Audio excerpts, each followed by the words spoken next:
안녕하세요. 오늘은 옛날 교과서를 읽어주는 그 세 번째 이야기, 월남에 온 인순애를 소개해 드릴게요.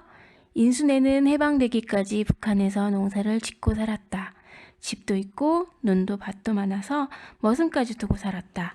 그러나 8.15 해방이 되고 소련군이 북한에 들어오게 되자 사정이 달라졌다. 소련군은 밤낮없이 찾아와서 좋은 물건을 빼앗아 가기 시작하였다. 그래서 얼마 가지 않아 집과 땅만 남고 살림살이는 거의 없어지고 말았다.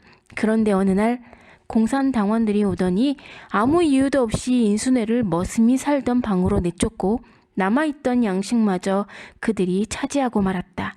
인순애는 하는 수 없이 얼마 남지 않은 세간을 팔아 겨우 끼니를 이어갔다.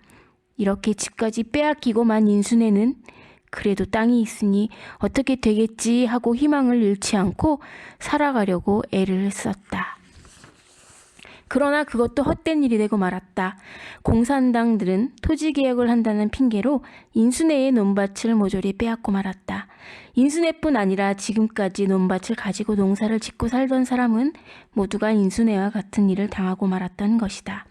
그것도 모자랐던지 공산당들은 그들에게 나쁜 지주라는 이름을 붙여 그들이 오래 정들여 살던 집에서 수십 리 밖으로 모두 내쫓고 말았다. 심지어 어떤 사람은 붙들려 가서 죽었는지 살았는지 다시는 돌아오지 않은 사람도 있었다. 인순애도 강제로 어느 산마을로 실려갔다. 아끼고 감춰두었던 세간은 모조리 빼앗고 당장 잊고 덮을 것만 실어보냈다. 농사를 지을 수도 없는 황무지였다.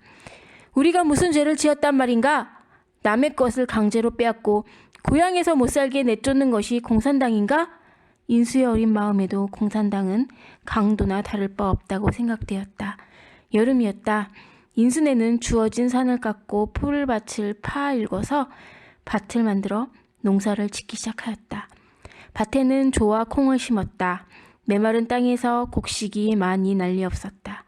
가을이 되어 곡식을 거두어 들이게 되었을 때 공산당원이라는 청년들이 밭으로 돌아다니며 콩알과 조 이삭을 일일이 세어 적어 갔다.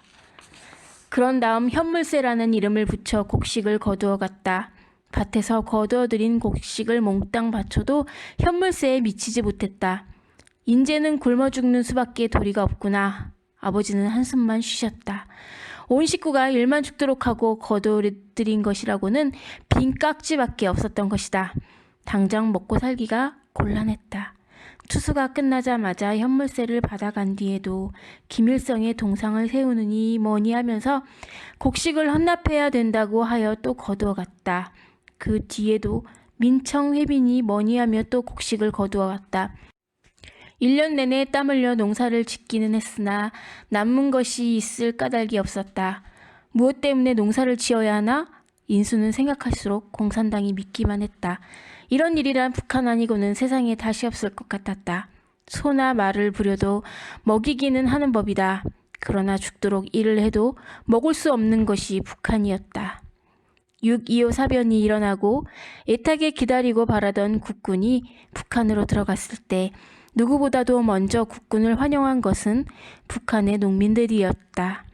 인제는 살았다. 인수는 아버지의 기뻐하시는 모습과 웃는 얼굴을 처음으로 보았다.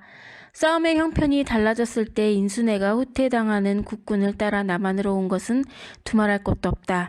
인수는 지금 대학까지 마치고 군대에 들어갔으나 아직도 그때의 감격을 잊지 못하고 있다. 그리고 공산당에게 곡식을 전부 빼앗기고 산나물을 뜯어다 죽을 끓여 먹고 있을 북한 동포들을 생각하면 하루바삐 통일이 되어야겠다는 생각에 총을 쥔 손에 더욱 힘이 주어지는 것이었다.